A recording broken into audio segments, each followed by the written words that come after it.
सन्नाटा ही सन्नाटा है, गलियों में है तन्हाई।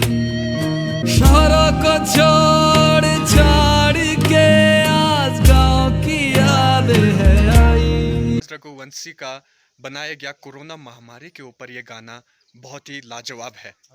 सच में शहरों में सन्नाटा छा गया है और गांव गुलजार हो रहे हैं, लेकिन इस बार गुलजार होते इन गांवों में दहशत का माहौल भी बना हुआ है। नमस्कार दोस्तों, मैं कमल पिमोली स्वागत करता हूं आपका अपने YouTube चैनल में। और आज के इस वीडियो में हम बात करेंगे गांव में बढ़ती प्रवासियों को लेकर गांव में बढ़ती दहशत और कोरोना संक्रमण के चलते उत्तराखंड में बढ़ते मरीजों की संख्या को लेकर।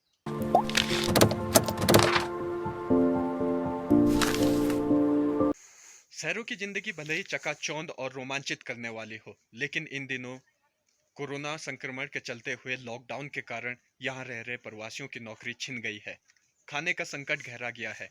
ऐसे में अब एक ही विकल्प बचता है, गांव वापसी। तो प्रवासी जो हैं बड़ी संख्या में गांव की ओर आ रहे हैं।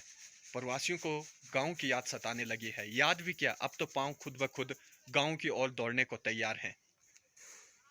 यहाँ अन्य राज्यों में रह रहे प्रवासी लाखों हजारों रुपए की बुकिंग कराकर अपने गांव पहुंच रहे हैं। हालांकि उत्तराखंड सरकार भी इन प्रवासियों को उत्तराखंड लाने में पूरा सहयोग कर रही है और अपने स्तर पर हर एक प्रयास कर रही है। अभी तक लाखों प्रवासी उत्तराखंड पहुंच चुके हैं, लेकिन इस बार आलम यह है कि गांव में इनका स्वागत और हाल समाचार जानने के बजाय इनका विरोध किया जा रहा है। उत्तराखंड के कई गांवों से प्रवासियों के विरोध की खबरें सामने आई है। खबरें ये यहाँ तक है कि कई गांवों में जो है कि प्रवासियों को घर में घुसने तक नहीं दिया गया। उनका विरोध जमकर किया जा रहा है।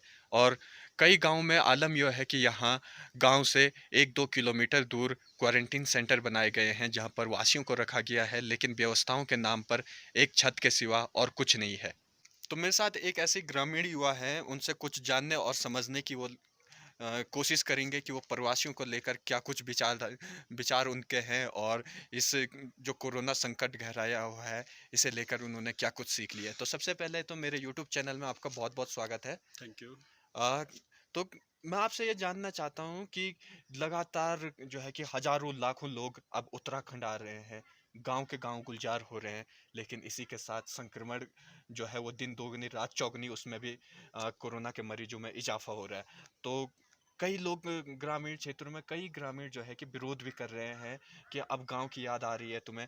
पहले तो गांव में तुम आए नहीं और जब ये अब बीमारी आ गई है तो आप गांव की ओर दौड़ रहे हो। तो किस तरीके से देखते हो आप इसे?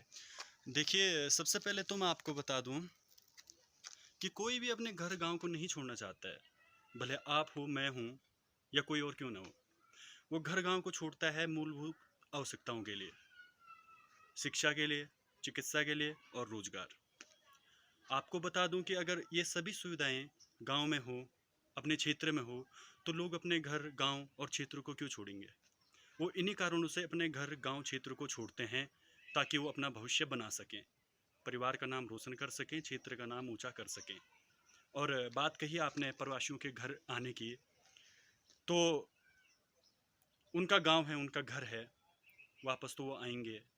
वो अपनी सुविधाओं के लिए उन्होंने घर छोड़ा था, अच्छी शिक्षा मिले इसलिए वो शहर में गए थे। जब शहर ही उनका नहीं हुआ तो वो गांव में नहीं आएंगे तो कहाँ आएंगे। गांव में उन्हें इतना भरोसा है कि चलो मैं खेती कर लूँगा, मैं कुछ अन्न उगा लूँगा, मैं अपना परिवार का पेट पाल सकता हूँ। अब शहर मेरे लिए बेगाना रह गया, तो इसीलिए वो घर की ओर गांव की ओर कूच कर रहे हैं। बिल्कुल जो है अब शहरों में रहने का कोई मतलब भी नहीं बन जाता, क्योंकि कोरोना महामारी के चलते यहाँ रह रहे लोगों का रोजगार छिन चुका है। खाने का संकट गहरा रहा है। तो ऐसे में प्रवासी जो है अब गांव नहीं आएंगे तो कहाँ आएंगे। लेकिन इसी के साथ एक छोटा सा सवाल जो है कि वो ये जिस तरीके से लगातार प्रवासी गांव में आ रहे हैं, तो इससे कहीं ना कहीं जो है कि अब संक्रमण भी बढ़ ही रहा है। और दूसरी तरफ ग्रामीण क्षेत्रों में जो है ग्रामीण इनका जमकर विरोध भी कर रहे हैं। यहाँ तक कह दे रहे हैं कि अब ये गांव आ रहे हैं तो ये अपने साथ संक्रमण लेकर आ रहे हैं, कोरोना बीमारी को अपने साथ ला रहे हैं, और अब गांव को भी ये जो है कि गांव में भी ये बीमारी फैलाएंगे। तो आप कुछ मैसेज देना चाहेंगे प्रवासियों को भी और ग्रामीणों को भी इस कोरोना महामारी को लेकर? जी बिल्कुल। देखिए, मैं बताना चाहूँगा कि जो भी प्रवासी भाई अलग अलग शहरों से, अलग अलग राज्यों से अपने गांव की ओर आ रहे हैं, तो उन्हें नहीं पता कि वो संक्रमित हैं या होने वाले हैं या कुछ भी है। तो उसके लिए सरकार के दिशा निर्देशों के अनुसार उनके लिए 14 दिन की क्वारंटाइन की व्यवस्था की गई है, जिनमें से अगर आप out of state red zone से आते हैं या ज़्यादा खतरे वाले जगह से आते हैं तो आपके लिए फैसिलिटी क्वारंटाइन की भी व्यवस्था की गई है। वहाँ पे आपको 14 दिन रहना है। शासन प्रशासन आपकी पूरी मदद करेगी। अगर आप में लक्षण दिखते हैं या 14 दिनों के अंदर पता चली जाता है कि आपके अंदर लक्षण हैं या आप खतरे में हैं या आप किस किस से मिले, जो भी है, उसके लिए सरकार ने दिशा निर्देश पूरे दिए हुए हैं। अगर बात करूँ मैं जो घर में अपने गांव में होम क्वारंटाइन में है, तो उसके लिए भी 14 दिनों का होम क्वारंटाइन अनिवार्य है। और आज के समय में पहाड़ का हर युवा सक्षम है, समझदार है। उसे भी पता है कि मुझे क्या करना है, किससे मिलना है, मैं कैसे खुद को सेफ रख सकूं, सुरक्षित रख सकूं और साथ में अपने परिवार को, अपने गांव को सुरक्षित रख सकूं। लेकिन कहते हैं ना कि कुछ ग्रामीण जिनमें थोड़ा सा एक भावना होती है कि नहीं, जैसे मैंने देखा खुद, मैं आपको बता दूं कि मैं 16 तारीख को देहरादून से आया था, तो पहले वाली बात गांव में रही नहीं। जैसे पहले स्वागत किया जाता था, हाल चाल पूछा जाता था, वो कोई भी बात नहीं रही। यहाँ तक मैंने देखा कई लोग ऐसा भी कह रहे थे कि क्यों आया। अब आप बताइए, क्यों प्रवासी अपने घर नहीं आएंगे, स्टूडेंट अपने घर नहीं आएगा, रोज़गार वाला युवा जिसके पास रोज़गार नहीं होगा अपना गांव नहीं आएगा, वो कहाँ जाएगा। तो कुछ ग्रामीण की सोच मुझे नहीं लगा अच्छा कि वो इस तरह का व्यवहार रखते हैं, इस तरह की सोच रखते हैं, लेकिन उन्हें भी समझना चाहिए। बिल्कुल जो है कि कई लोग हैं जो किसी और ही दिशा में इस बात को ले जाते हैं। लेकिन एक और चीज़ मैं आपसे जानना चाहूँगा, आखिरी सवाल, कि आप युवा हैं, ग्रामीण हैं, युवा हैं, तो आगे को लेकर क्या कुछ रोड मैप आपने तैयार किया? क्योंकि कोरोना महामारी है, बहुत कुछ इस महामारी ने सिखा दिया है हमें।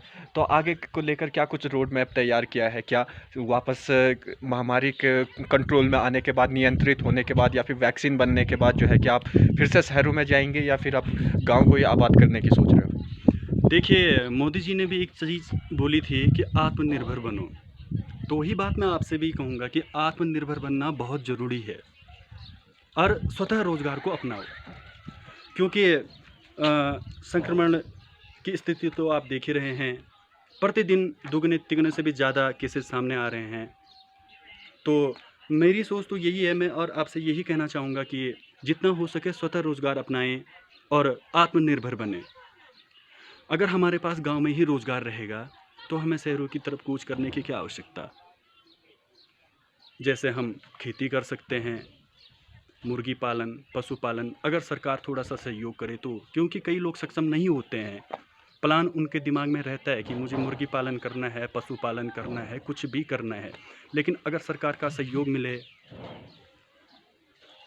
तो क्यों नहीं हो सकता। बहुत कुछ हो सकता है, गांव में भी रोज़गार हो सकता है। बिल्कुल जो है कि गांव में भी रोज़गार की संभावनाएं उत्पन्न की जा सकती है, बढ़ाई जा सकती है, और इसके लिए एक अपने स्तर पर हमें प्रयास करने की ज़रूरत है। और साथ में इसमें सरकार को भी चाहिए कि वो ऐसे युवाओं को जो है कि प्रोत्साहित करे, उन्हें आर्थिक रूप से उनकी मदद भी करे कि वो अपने गांव में ही स्वरोजगार को बढ़ावा दें। बाकी यार, आपसे एक ही निवेदन है कि जो ग्रामीण क्षेत्रों में जो भी प्रवासी आ रहे हैं उनसे डरे नहीं, उनसे घबराए नहीं, उनका मनोबल बढ़ाए। भले ही वो 6 महीने बाद गांव आ रहा हो या फिर 6 साल बाद गांव आ रहा हो, उसका दिल खोलकर स्वागत करें। उसे ये एहसास दिलाएं कि तुम भले ही चकाचौंध और ऊंचे इमारतों से बने हुए शहरों में रहते हो, लेकिन आज भी मानवता गाँव में ही जिंदा है। आज भी जो इंसानियत है वो गाँव में ही जिंदा है। उन्हें ये एहसास दिलाएं, और साथ ही उन्हें जो है कि 14 दिनों के लिए होम क्वारंटाइन या फिर फैसिलिटी क्वारंटाइन जो भी गवर्नमेंट द्वारा सजेस्ट किया गया हो, तो उसका पालन करने के लिए उसे प्रेरित करें। और अगर इस दौरान उसे किसी भी चीज़ की ज़रूरत होती है तो हमेशा आगे खड़े रहें और उसकी मदद करें। बाकी यार, वीडियो अच्छी लगी हो तो लाइक करो, शेयर करो, सब्सक्राइब करो। हम मिलते हैं नेक्स्ट वीडियो में, और तब तक के लिए यार, बाकी 1000 सब्सक्राइबर होने वाले मेरे, तो यार फटाफट सब्सक्राइब कर दो यार भाई का चैनल। और मिलते हैं नेक्स्ट वीडियो में। और इतना तो है कि अब नेक्स्ट वीडियो और इंटरेस्टिंग होने वाला है, और साथ ही एक स्पेशल ब्लॉग में जल्दी लेके आने वाला हूं, तो बने रहे चैनल के साथ। और वीडियो कैसी लगी कमेंट सेक्शन में ज़रूर बताएं, और थैंक यू सब्सक्राइब कुछ कहना चाहेंगे? Thank you. भाई को सपोर्ट करें और शेयर करें। बिल्कुल, और सब्सक्राइब करके गृह प्रवेश कर ले ताकि जो भी मैं वीडियो अपलोड करूं वो आप तक पहुंचे सबसे पहले, और बगल में जो बेल आइकन है उसको भी दबाना बिल्कुल ना भूलें। मिलते हैं नेक्स्ट वीडियो में।